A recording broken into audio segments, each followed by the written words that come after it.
Welcome to another edition of 42 Straight Years In. I'm a crackhead update. I just came from a walk over in the park, and our favorite super crip was there. And, I told him, I said, hey man, you probably don't know that much about this neighborhood. I said, but it's a lot of bloods over here. A lot of bloods live over here. He said, man, they know not to come up to this park, man, on my mama, man. They know not to come up here, because I catch fade with any of them, man. They know it. I don't do no set tripping. Man, we been battling, but we got a truce right now. On my mama, man, I can fight. I really can, man. Plus, I got some big guns. I got some AKs. I got all that, man. They want some trouble. Tell some bloods to come up here and see what I'm gonna do. I better not even see nobody with red. I'll be damned, here come about 5 youngsters walking. You can tell they bloods got the red bandanas and all this. I look around Super Crips and he always got to go to play his PS5. Man, I got to go finish my game, man. It's with his coward ass. Oh, my mama, man, I'll check y'all later, man. He's Super Crip gone. He live in the apartment complex right there by the park, so he ain't got to go about 50 feet and go on up in the complex, and he at his house. That's my crackhead update. Y'all know what it is. Get your shanks out, and let's get ready to ride. This is a story that is told by old Lord when he used to be a guard, a field boss at the Eastham unit. He said one morning at Eastham, an officer who was drunk got too close to a work squad and they mugged him. They cut the officer all to pieces with knives. 8 of the inmates got his guns and left. Officers from all the units were called to Eastham to help apprehend the escapees. He said, I got there about 10 o'clock. After the inmates left, the dogs were put on their trails, and soon afterward, 2 of the inmates were cornered and killed.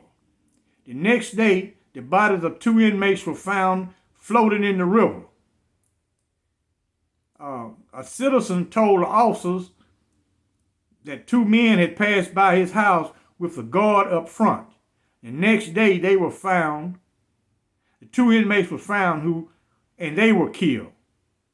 8 ran and 6 got killed. A drunk officer was the cause of it all. If a guard lost a man, the penalty was suspension for 85 days. There were no exceptions. At the end of 85 days, the guard who had been suspended had to wait for an opening. In those days, employees and inmates worked from can to can't, 6 days a week. They worked in the rain, sleet, snow, and cold. It didn't get too bad to turn out the workforce. The line was kept working as long as they could see. That go to show you Texas prison always was hard. Now you could see why old Lord was like he was. Texas prison was no joke. And now it was violent as hell. I got to give the older guys credit. They were killing guards left and right. Now I understand old Lord's policy, why he would never allow an inmate to get close to him. He didn't allow that. He didn't see too many of them get dragged off their horse and killed. Because back in the day, if you tried something like that, you wasn't going to live. Now, most of the people that I seen escape from Ramsey, I seen a lot of escape attempts, Ramsey and Eastham. When they caught you, it was a wrap. Sometimes they would bring a guy back. Well, I'm going to tell you this little story here. It was a white inmate. He was a dog boy. He worked with the dogs. And he had got a Dear John letter. Now, this man ain't got but an 8-year sentence. And he's a S1 trustee. Back in the day, he out of here. 8 months, the man is going home. Back in the day, they didn't keep you no long time. Once you made parole, you was gone, man. It ain't like it is now. You got to wait, and you didn't wait on nothing then. You just go home. And He's a dog boy. So he got a Dear John letter, he escaped. He took all the dogs, the pack that he was in control of, took them down to the Brazos River and drowned all the dogs. Now, it's hard to track this man. They got what they call put down stuff. It's different techniques, different things you can do to throw those dogs off. Using pepper, well, that's elementary. Because those dogs get a whiff of pepper, the dog sergeant, he'll know because he'll hear where they're coughing. So they'll pull those dogs out. They ain't going to be no more good. That's why they'll go get some more packs of dogs and have them circle till they pick up another scent. That's why they go get a whole lot. They get several packs of dogs. They don't just use no one or two. And but they got different symbols you can run. You can throw the dogs off. Like you can take some trees and mark a perimeter and make a wagon wheel.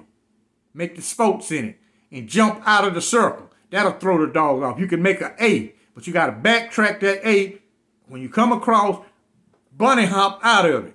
It's different things you can do to throw the dogs off. Now, he is a dog boy. He know all the tricks. Some kind of way he slipped. And they got him. Man, they beat this dude so bad, man. And they didn't take him to solitary confinement. Cat made him sit him right there in Center Hall on Ramsey. So when every inmate come by, they'll see this guy laying there. Dogs done bit him. They beat him with the whip. Man, he is fucked up. He ain't taking him to no hospital.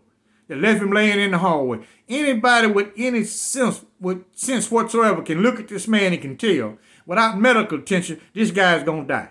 They didn't give a shit. They use that for shock treatment. To show you if you try to escape, you better make it good. Because if we catch you, this is what's gonna happen to you. And the guy laid there, he died right out in the hallway. Cat wouldn't allow him to give him no medical treatment, no nothing. Just laid there. When I walked by him, he was moaning. Later on, about 9 o'clock that night, he was dead. He was stiff, just laying there. No medical treatment, no nothing. Naturally, they're going to tell his family he tried to escape and he died in the process. Their favorite thing at Ramsey was, there's a creek right there by Ramsey, that he drowned in that creek. That's their favorite thing. And but that's why a lot of dudes was afraid to pull a stunt because the consequences was too great. In this modern prison, man, there's no way no warden gonna allow no inmate to lay out in the hallway and let all the inmates walk by and see this guy all stomped and beat up and all the inmates looking at him. There's no way they gonna do that. That's why one guy in the comment section asked me about the inmate guards. What happened to those guys when they got rid of the inmate guards? What they did, I was at Eastham when they got rid of the inmate guards. Eastham rounded all their inmate guards up and transferred them to Ramsey 3. It had just opened. It's the terror unit now. They transferred them all over there to keep them from getting killed. Now, I had some young guys once, we was talking, they said, hey man, back in the day, y'all was cowards, man. There's no way I would have let no inmate tell me what to do. I said, man, inmates' guards were way worse than the warden. Cat was a bad man. The Billingtons were worse than Cat. Cat got control violence. These fools gonna kill your ass. They not even playing with you, man. I asked him, I said, you got enough nuts? When they call chow, let me see how much balls you got. Walk over there and just hit the warden in the mouth. He said, well, I'm gonna do that. I said, you don't need a reason. You just said you was a gangster. You was a gangster, go hit that warden in the mouth. Man, they ain't gonna hit that warden. I said, you wouldn't hit no inmate guard then. They way worse than the warden. The warden is nice compared to what inmate guards was like. I said, this man's serving a life sentence. He ain't got shit to lose. The warden got his back. He can do whatever he wants to you. Nothing happened to him. I mean, nothing happened to him. Nothing. The warden just be talking to him and smiling, and then beat a dude to death, broke his neck, broke his jaw, kicked his eye out, broke his rib. Nothing happened. I said, man, you just talk that shit. It wasn't easy to attack these guys. Now, they did get attacked. It just didn't happen regular. I've seen them get attacked, and I've attacked one myself. You gotta be prepared to die. You gotta have in your subconscious mind, these fuckers gonna kill me. I already know what it is, but I feel like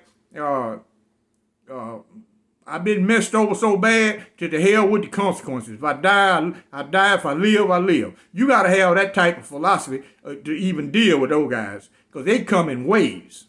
It depends on what prison you at. The inmate guards had weapons. At Eastham, they used weapons. Ramsey, they had weapons, but they never used them. They got them. They never used them. It wasn't easy to attack these guys. And a lot of them wasn't no little small, puny-ass fucking dude neither. Now, you guys always worried about size. What the hell you gonna do with some of these turnkeys weigh 300 damn pounds? 6'8", 6'5", big-ass fucking turnkey, big-ass building tenders. What the fuck you gonna do? Your little puny ass, you be too scared to deal with them. What you gonna do if 5 of them get on your ass? What you gonna do? 5 guys, each one weigh over 300 pounds. What the hell you gonna do? They stomp the hell out you. What you gonna do, man? It wasn't easy to attack these guys. There were different things we did against them. It just wasn't enough to deter them from joining the inmate guard force. A lot of them got attacked. Some of their families got attacked on the outside. But still, it didn't happen enough. They had so many of these guys. You know, guys always make it sound so simple. Man, I just woke up and stabbed one of them. Now you would. Where you gonna hide at? You stab one of them at Ramsey. Where you gonna hide at if they decide to move on you? They got the key to the solitary. Hell, they can come in there. What you gonna do? Where you going? Ain't nowhere to go. Ain't nobody you can call. They didn't have no federal judge. They didn't have nobody on the inmate side back in the day. Hell, you was on your own, man. If you didn't have no family, I put emphasis on that. If you didn't have a family that came visit you and looked out for you, who gonna ask questions, your ass was at their mercy, I'm telling you. And having a family of my mother who was smart as hell and would look out for me, that saved me. I ain't gonna say that I was bad. I be done pull a badass stunt.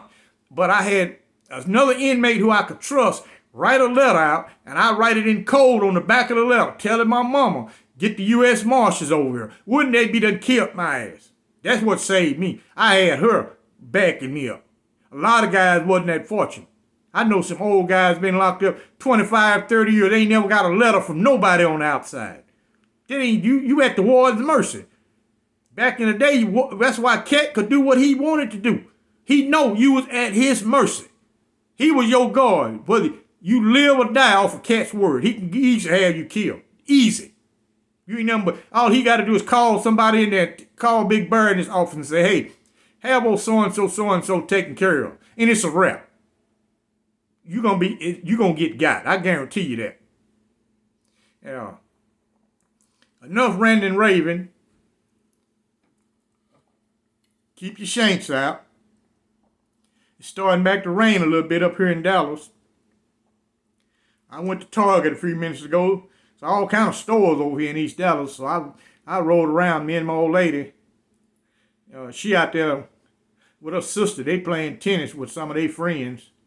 And when I upload this video, I'm going to go over there and watch them play tennis. Y'all like and subscribe. Follow me on Patreon. The link will be in the description. And I thank you for watching.